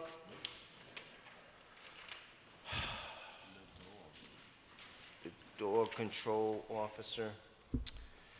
Town of Marlborough Dog Control Monthly Report of May. Overview. We received a total of 14 calls this month, including 7 calls of service from the Marlborough PD, State Police, and Ulster County Sheriff. We responded to 4 active complaints and/or cases which are now closed or resolved. We currently have 1 open case that has been addressed but are ongoing and unresolved. We impounded 0 dogs. 0 appearance tickets were issued for the month. They have no dogs in the kennel. We had 1 dog bite reported this month. The case involved a minor child who was bitten on both legs by a family dog. There is no legal action being taken as the dog was voluntarily euthanized and tested for rabies. The dog tested negative for the rabies. 0 cases in Marlborough Justice Court. End of report. Andrew McKee. Thank you, sir. thank you. Thank you. Rarely that they press charges. Okay. Assessor's report from Cindy Hilbert. Our office proceeded 21 real property sales transfers. That's pretty good. We worked on 3 property tax estimates. The Board of Assessment Review met on Tuesday, May 22nd, 2018, to hear all grievances on real property. They will be finishing up their deliberation and sending out their determination letter by the end of June. The final roll will be filed on or before July 1st, 2018. That's from Cindy Hilbert. Cindy, Thank you. interviewing now? Huh? Is she interviewing for the replacement? No, not yet. Not yet. She said she called the county Uh-huh. and asked for, do they have any people that might be available that would want to do this part-time? Or look at other townships that might want to have people that want to do this people that already have experience. It's a good idea. Okay. So she's waiting to hear back from them. Okay. All right, Planning Board, May 2018. First meeting was on May 7th. Attendees were Chris Brand, Steve Clark, Cindy Lanzetta, Joe LaFaro, Ben Trapani, Joel Trincali. Agenda, approval of the stenographic minutes for the 4-2 and the 4-16 meetings. It was granted unanimously. First item was the Effuso Noto logging in Mount Zion Road and Reservoir Road in Marlborough, public hearing site plan. The public hearing was opened and closed. Several residents have voiced concerns regarding property line boundaries and the rights of way, all of which were addressed by the applicant's representative. The board discussed the necessity of requiring a performance bond for the project. The applicant will return for the May 21st, 2018 meeting to seek final approval. Next item was Bayside Mixed Use 18 Bertzel Avenue, Marlborough, final site plan. The site plan received unanimous seeker and negative deck of approval. The site plan was approved by a 5-1 vote. Next item, Gabriel Boyd, 249 North Road, Milton. Discussion without attorney, engineer, or stenographer. Neither the applicant nor the representative were present, so nothing happened. Next deadline is Friday, May 21st. Next scheduled meeting, Monday, May 21st. I'm sorry, next deadline, Friday, May 11th. Next meeting, May 21st, 2018, 7:30 p.m. Town Hall. Everyone was present. Agenda, Effuso noting logging, Mount Zion Reservoir Road, Marlborough, final site plan. The project received final approval via resolution by unanimous decision. A $5,000 performance bond will be required. Second item, Ridge Road subdivision, Ridge Road, Marlborough, sketch, subdivision. Applicant representative returned. The applicant was advised of necessary corrections which need to be made to the project map. Ulster County Health Department approval for the septic systems are required. Comments from the town of Marlborough Water Superintendent are outstanding regarding connections to the town's water system. In lieu of requiring a full build-out plan, the applicant agreed to the addition of no further subdivision comment on the final site plan as a condition for final approval. The applicant will return on June 18th for a public hearing. Next item on the agenda was Paradise Valley Orchards Limited Liability Corporation, Peach Lane, Milton, sketch lot line. Applicants presented consolidation plans for 3 large parcels, resulting in a single 106-acre parcel. The building inspector's comments identified potential residential homes on one or more of the current parcels. The applicant was requested to clarify these buildings and their usage. A public hearing was scheduled for June 18th, 2018. Next item on the agenda, Mike Rhodes, 557 Route 4455, Marlborough. Discussion without attorney, engineer, or stenographer. Neither the applicant nor their representative were present. Next item, Lavender Farm, 551 Latintown Road, Marlborough. Discussion without attorney, engineer, or stenographer. The applicants appeared to receive clarification for their plans to put up a tent for use on their farm. They were advised no site plan or planning board action was required. Next deadline, Friday, May 25th. Next meeting is Monday, June 4th. Respectfully submitted, Chris Brand, Chairman. Thank you, Howard. You're welcome.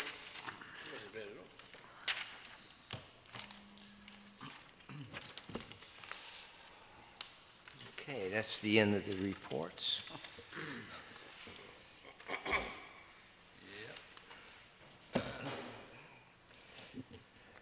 So we're batting 100 still, so that's good. Thanks to everybody with their report. I'd like to see them show up once in a while, but I'll take the report. Report of committees, Recreation Committee. The only thing I have is I've been meeting with Lara on the inclusive playground. sent a letter to Senator Larkin to see if he could help us out with that. Talked to Michael Hine. He has some ideas, so we're going to sit down with her committee and look at the 4 or 5 proposals, choose the best one, and then go after the money. Emergency Management Preparedness Committee, I don't think anything happened with Al in that. The CAC, we're going to meet. I think we're very close. I keep on saying that, but Matt Kirsten is really helping us along with different pictures, and we're getting more involved in the aesthetics of different buildings, what we like and what we don't like. IT Committee, Scott, we're right there, right? We're just waiting for Mike to give his proposal and his quote. And it looks like they might share with the school, which would be a good thing.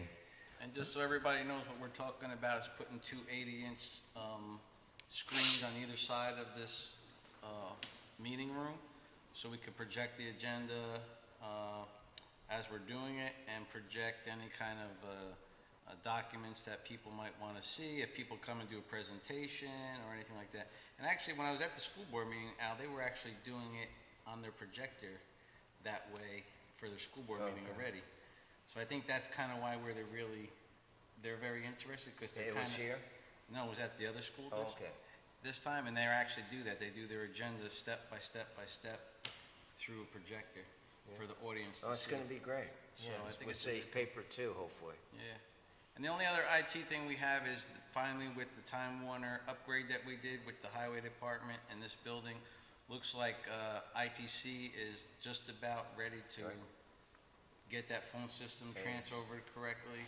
And looks like this Wednesday, right?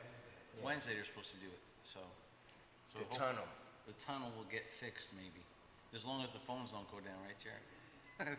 That's yours. Yeah. So, but we're in good shape. We're in good shape on it. Thank you, Scott. Appreciate it.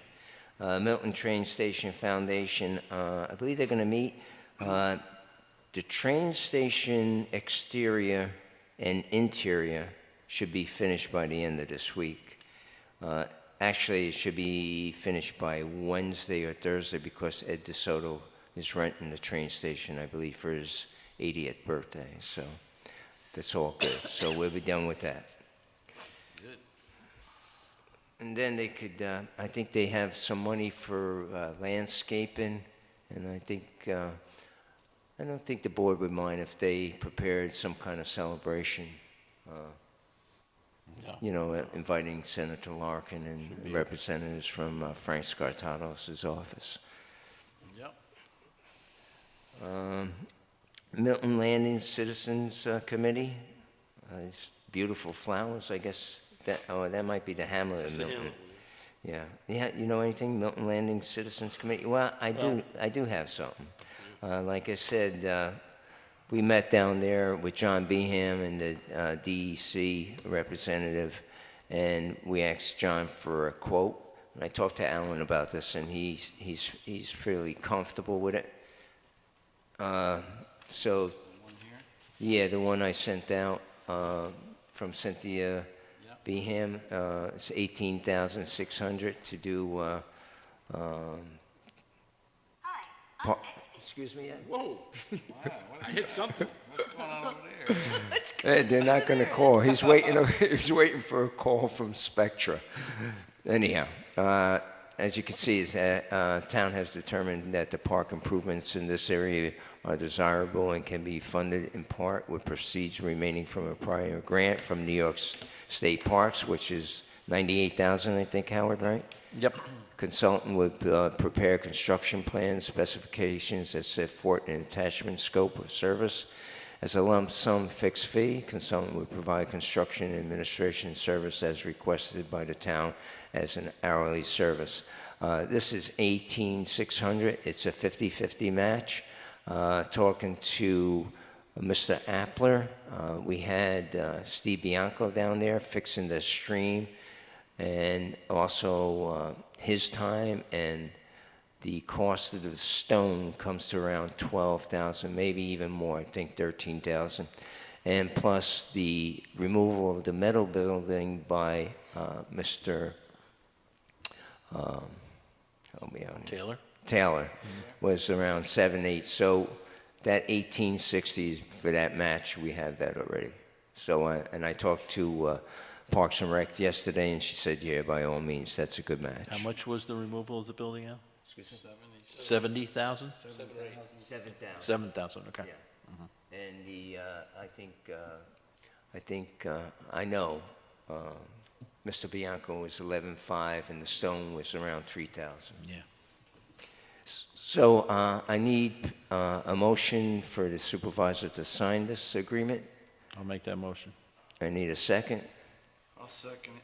All in favor? Aye. So moved. Al, just to tag on to that, so we're still moving forward under the Milton Landing Citizens Committee. We're still moving forward on the grants for the Milton Pier and the rest of the Milton Landing Park. And so we've been working via email with Rosemary mostly, and we have another meeting next week to checkpoint on where we are. The deadline for those grants is towards the end of July. We did get the DEC permit for the Milton Pier, so that was good. Oh, we did. Yeah. And we need to get the Army Corps of Engineers, but I think we'll get that. So we are still working on those, towards those CFA grants, the three of them. And so just wanted to add that. How do we, I mean, now that we're talking about this, how do we address that issue with the landing and the train speeds? Well, that's a, you know, if you want to bring that up yeah, now. I'll talk about that in correspondence from Gail Appler. That's a big problem because CSX is onto themselves. They don't let the towns know when they're going to do any kind of improvement to their tracks or anything like that. Unfortunately, we had the canoe event, and they had the event, but then usually they have a barbecue after that, and they couldn't bring their barbecue, all their paraphernalia for the barbecue over, so it was a big disappointment. Actually, what they did was they took all the, you know, as you're walking across that section there, they took that all out, and they had this long rail that they're going to put in, so it's just hanging out there, so you can't do anything about it. Ridiculous. So. I mean, the one thing that he said that really got me too was that he said there was someone that was over there, got stuck over there for like a half a day? Well, How the, did- the thing is now the trains are longer, They're stopping there, too. and they stop there. But a half a day? You would think, out of courtesy or something, they would Stop somewhere. stop right before Right before, or the last, Bring it out, yeah. yeah. So we're writing a letter. So I wrote a letter. I wrote a letter to the Department of State, and I wrote a letter to CSX, and I wrote a letter to Senator Larkin, and I wrote a letter to Jillian, I think that's his name, from Governor Cuomo's office. So the only one thing that could do anything is political pressure. And I wrote to everybody I knew, if you know anybody. but I mean, if we have the right to access that landing, right? Right. Are they required to build us something besides just a regular crosswalk? If it's their track that's denying us access to our property? Well, we might be able to claim that, I suppose. I mean, if we have access, we have the right to access that property, but they're denying it by having a train stuck there for half a day. It's Well, ridiculous. That's an emergency situation that could be happening. Well, Definitely. That's the issue, and we're trying to address it, but CSX is like, I know. we've that. had meetings down there, and, excuse me, Jim. So we had meetings down there, everybody agrees. We actually have a proposal where the gates should be, which there's no gates. That's a dangerous situation. Maybe 100 feet down, a signal pedestrian crossing. And so we went roundabout, and then finally, a gentleman from CSX says, oh, you got to go through this process. You have to get all the paperwork and send it to this guy up in Albany. So I did that. I sent it up there, and it's been a month now, so I just send him a thing saying, you know, what's happening. I haven't heard. He said, well, let me get back to you. I'll check with him. then you don't hear anything, so then I jump on it again. It's just, Yeah. it's frustrating. It's almost like But you're right, it is, It feels like it's falling on deaf ears, right? It's like, yeah, but we'll get it done. We'll get it done. Hopefully, one of the, So right now, Dave still can't get across to Mo? no, can't. No, can't get him across the mountain. And again, Excuse Get me, the no, goat no, no, I'm from the audience. get a goat out there, that's a good idea. We'll stick a goat out there permanently, keep it in there. So, that's where we, Scott, it's very frustrating. You know, you've dealt with I things know. like how, It's just crazy. it's crazy. Marlborough Hamlet Economic Development Committee, Howard, do you have anything? well, the thing is, let's see, the TAP grant, which I'll put under that, so we are still pursuing the TAP grant. We talked to the DOT guys today about it, and in terms of exactly where the rights of way are and helping us determine where the rights of way are. And they said they would help us to the extent that they can. So I guess we still have to figure out, this is only an 80% grant, right? Yeah, 80/20. 80/20. So we have that other 20 plus these other things have the Milton Pier. If we get money, it's really only 20%. We have to come up with the 80. And these other grants, they all total probably $1 to $2 million. So we have to figure out what we're going to do about that. I'll try to document that for you guys a little bit better, Yeah. and so we can talk about it. Okay, That's a big deal. yeah. Right. The TAP grant is like 80/20 is not a bad deal, but No, it's not. But some of the other grants, the CFA grants, are like 50/50 or even worse, right? They're the opposite, right? 2080. The Pier Grant one scares me the most. Yeah, that's Like a you that's a said, big. That's a 80% We got to come up with. Unless we're gonna, I think we might end up going after 2 grants for that one, but still, it's 50/50 would be the absolute best on that. So you're still talking Yeah. 750,000. We're definitely going to have to get some help, and it's an election year, maybe we could get some help, I don't know. See what happens. And just, you updated everybody on the Tilcon overlapping with the St. Mary's parking lot situation. Everybody is aware of that, so we're still working that. I mean, talking about grants, though, it upsetting that Steve had to pull his goal Is Yeah. for assembly. running. Yeah, we And were then all and I upset. saw the person that wants to run, and I'm reading his article, and not once did he mention Marlborough in his article. He kept saying Beacon, Poughkeepsie, and Newburgh, Beacon, Poughkeepsie, and Newburgh, Beacon, Poughkeepsie, Newburgh. It sounds like we're losing all our representation. Yeah. I mean, we'll have it, but it seems like that's where they want I to think focus that their. gentleman, I don't think we're too fond of. Yeah, I mean, I don't know if he's gonna win or not, but it's just, It's a primary, but It's a there's primary? one gentleman that was very enthusiastic and talked about Marlborough and talked about Frank's legacy and talked about what he liked to do. That's the guy I think we're gonna, yeah, Democrats we are want looking to support it, but anything could happen. It's just kind of, it's a sad thing for our community, because all the people that really, really helped us are both gone now, Yep. you know? Believe me, We'll see what happens. I know. Somebody locally will have to run for these positions one of these days. Maybe. Meet me in Marlborough. Do you hear anything from Sheila or? No, I have not heard anything Scott, from or- Sheila. Except you Steve. don't want the Bayside project. No. No, I know she doesn't, but, Well, no, she was at the meeting, yeah. but that's understandable. I did meet with Steve Clark, but that was on something else, but, no, I don't really have I didn't anything. have anything. Hamlet Milton Associated Committee, I see all the beautiful flowers. And Transfer Station Review Transfer station, Committee. you guys have seen all the notes, so we have another meeting scheduled for the next week, to kind of get to a point where we can give you guys a recommendation on, the,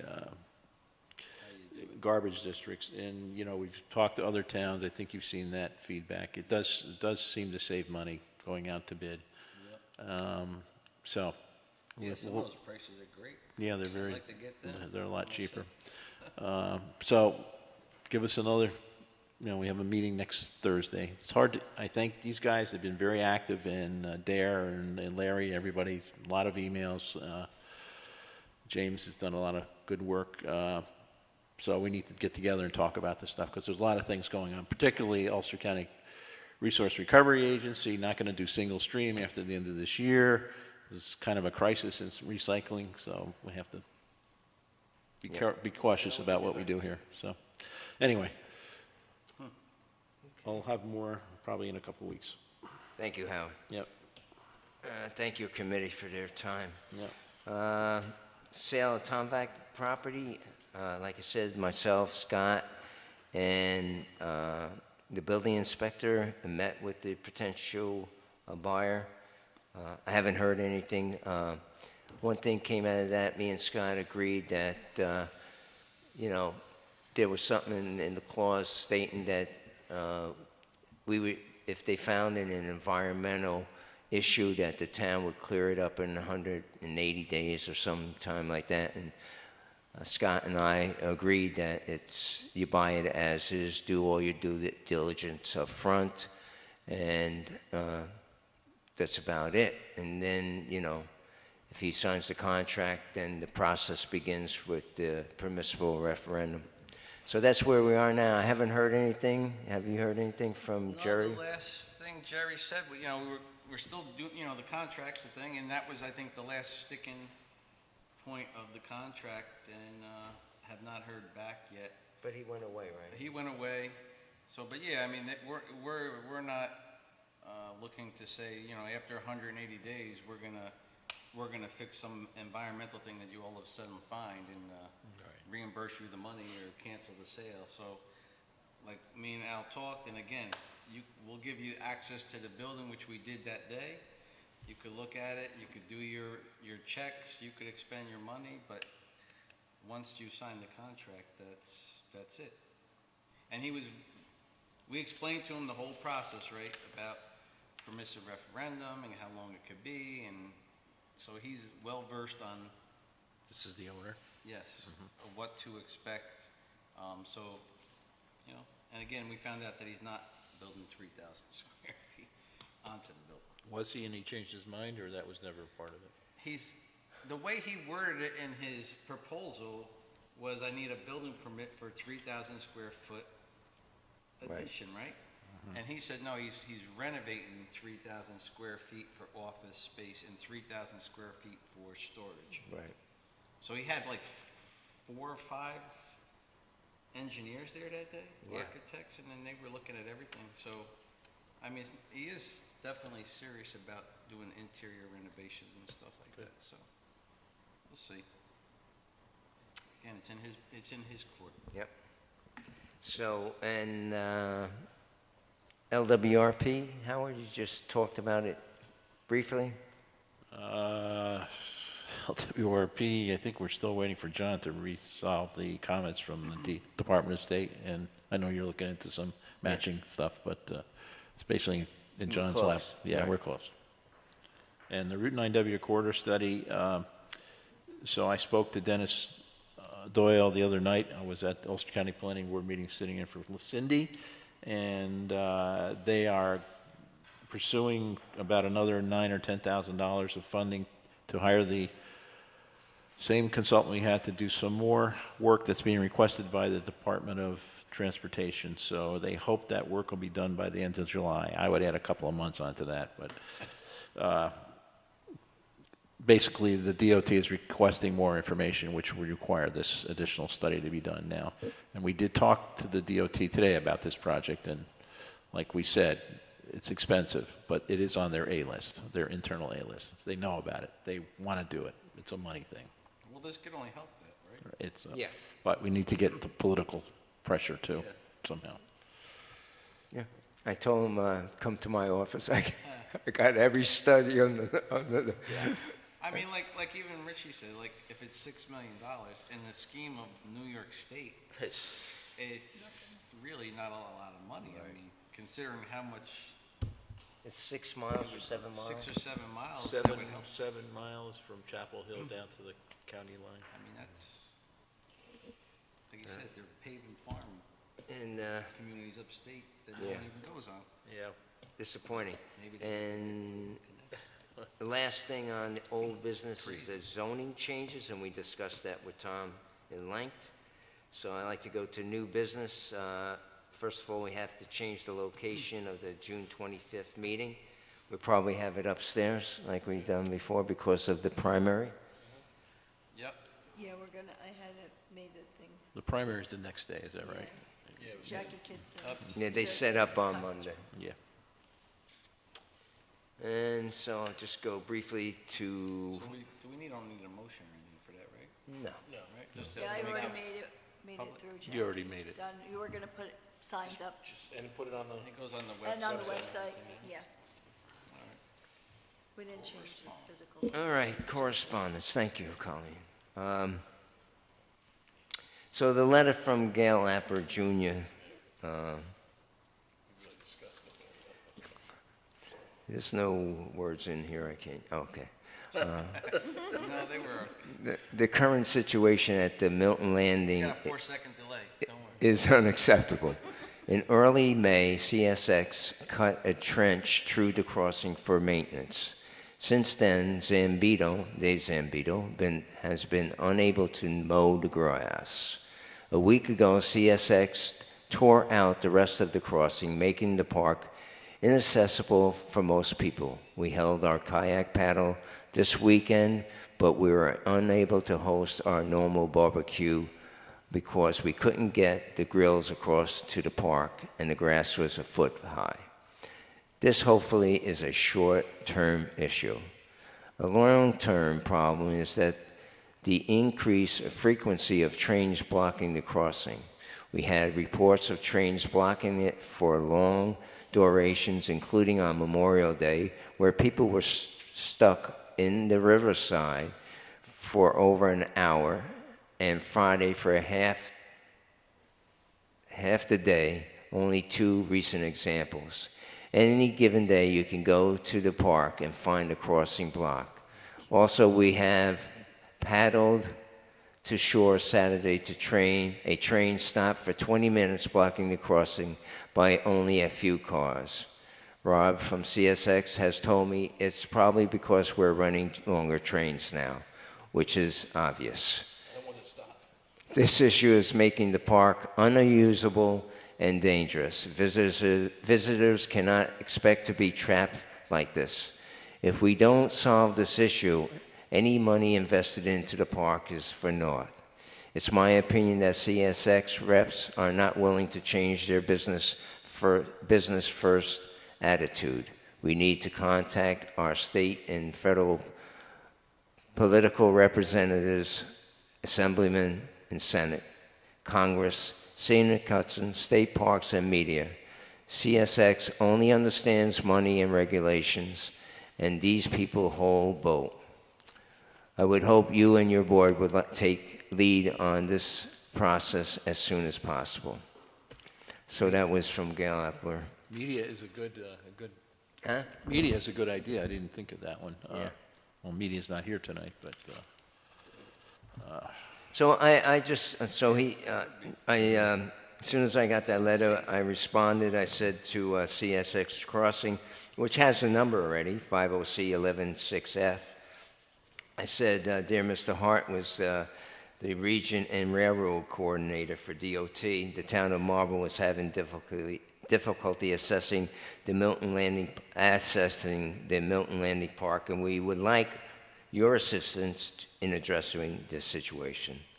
The past Memorial Day weekend, trains were parked at the public crossing for a significant period of time, making it impossible for users of the park to cross to or from the Riverside property. This is a safety issue and makes the park difficult to use. There is also a problem with work being done at grade crossing. The work has made it impossible for our landscaping equipment to cross over to maintain the grounds. As you know, we have contacted CSX to begin the process to update and retrofit the access to our park. We have yet to receive a response. That was a month ago. Substantial amount of taxpayers' time and money has been invested in the park, and we expect the public to be able to enjoy it in a safe manner. Your help would be appreciated. So I sent that to Senator Larkin, like I said, representative from Cuomo, and various other people that are on the list.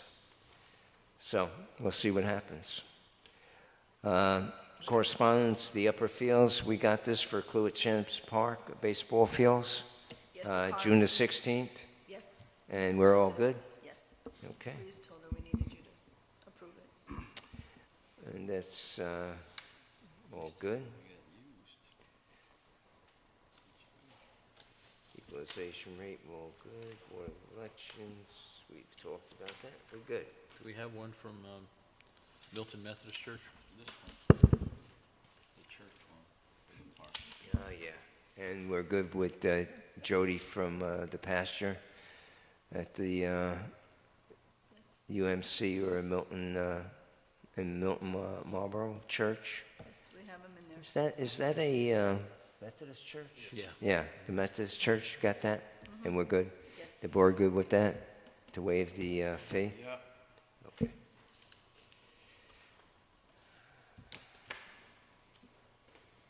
No call, huh? I do. Public comments. Now you can make your public comments. Anybody have public comments? James?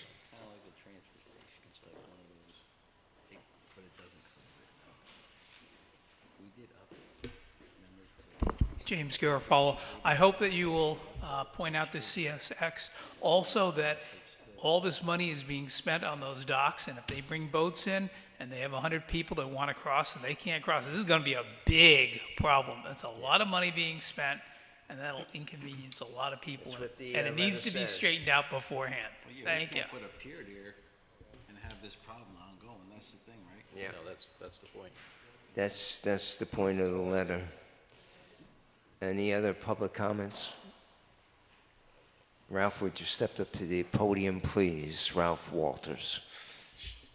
I just want you to know that the problem with CSX is not something new. Where West Shore Marina and the Marlborough Yacht Club are, when I had a boat at the West Shore, we many times were kept on the riverside because a train would stop there. So it's not a new issue just because it's in Milton. I believe they probably still have the same problems down there. Probably, I'm sure So, they do. If the train's what, no longer, what reach they that point need, tomorrow. the only solution is, Shorter there train. used to be 2 tracks, they ripped one out, put the second track in, and then they don't have to pass one another. Yeah. So, just in connection with this new municipal parking lot, I noticed that the 2-hour parking signs throughout the hamlet are still up. I don't know that they're ever enforced, but I see them there. But I don't see any 2-hour limit on this lot. Now, tonight, you just mentioned that it's cost $15,000. I have a better solution. Put some meters in.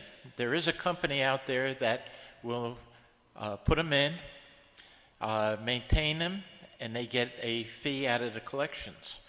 But it might be a way to help pay the $15,000 off.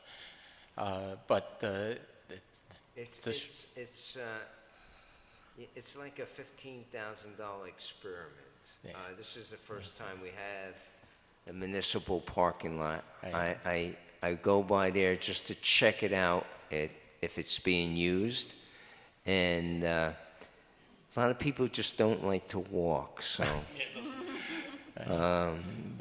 I hate to have meters there that are just going to stand there and invest So that more money. what I would hate, you brought up about Once you get it, authorizing additional living space of commercials. If this is going to become a lot, that these people that develop their property for more apartments is going to say, well, we're going to use these spots as part of it. I'm just saying, every day I go by, and every day it seems like it's the same half-dozen cars are parked in that lot. Well, there's three or four cars for the Captain Supply, There's a couple cars that are allowed to park, that he's allowed to park the house right next door. Yeah.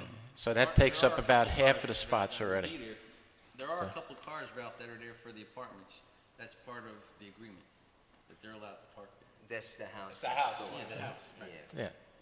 Yeah. But I'm just saying, that's about half of the spots are taken up already of the number there. I don't know, I'm guessing there's about a dozen spots in that lot. There are probably a dozen spots. Yeah. And the other, I'm glad to see, as I rode by the bakery, that long driveway, that garage that was semi-taken down about a year and a half ago, looks like it's being finally cleaned up. Yeah, Angelo's cleaned that all No, up. so- I'm glad you're happy to see that. So are we.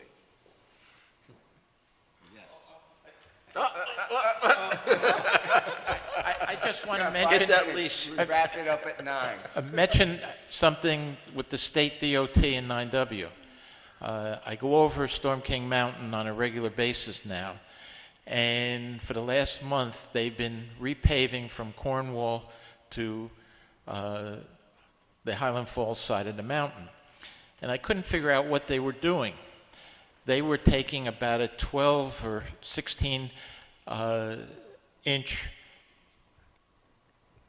where the two seams meet in the center. They were digging it out, the whole thing. They were then filling it in. So now the seam, when they repave, isn't on the center.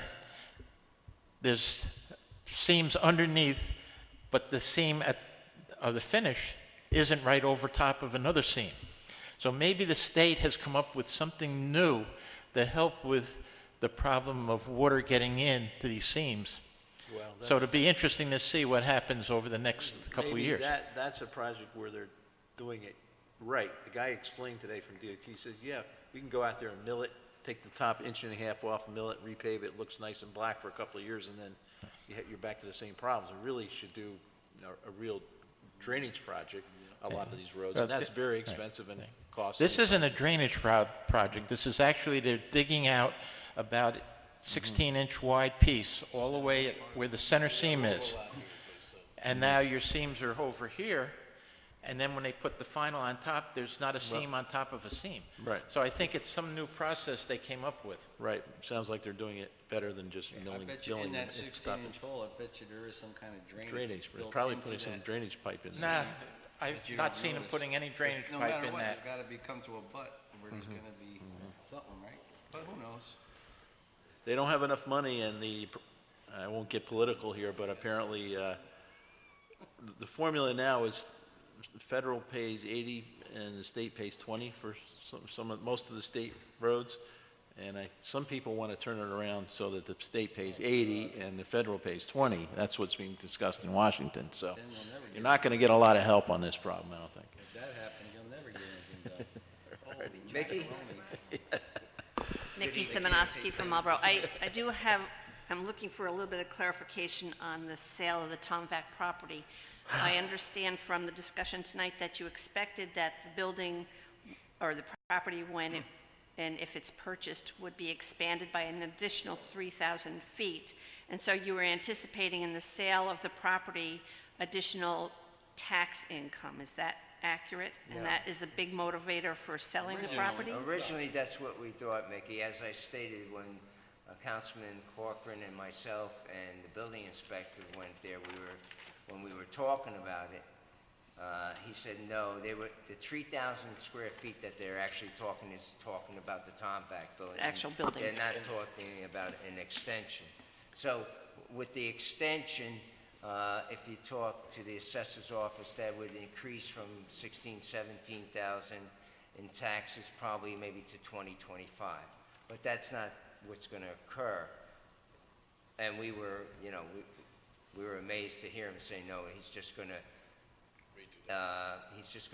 upgrade the 3,000 square foot there, and then the other 3,000 square foot or whatever it is for a warehouse.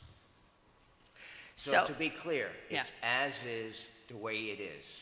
And to be clear, the anticipation is that with the sale of the building, the town will actually be looking at an additional $15,000 to $16,000 annually in land tax. in taxes.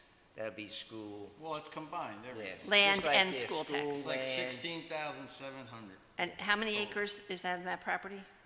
2.3, Three plus. Little over 3 acres. close to 3. It's like 3.8. we go through I this think other- it's 3.8 acres, actually. So,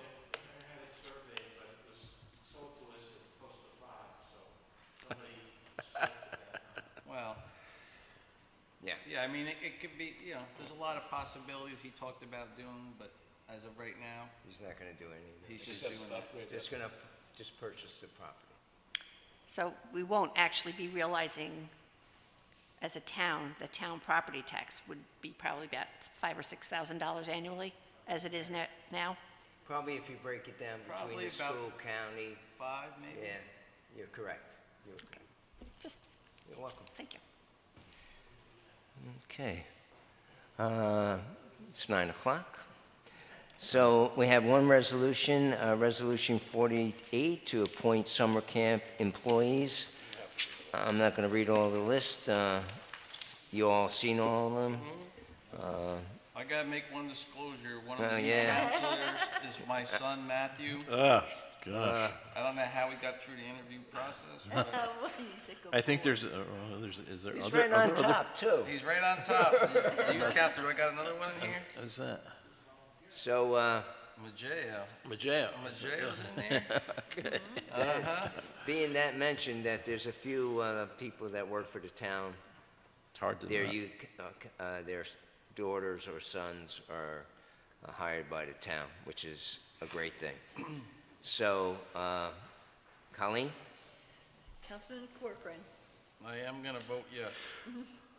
Councilman Malinelli, Yes. Councilman Baker, Yes.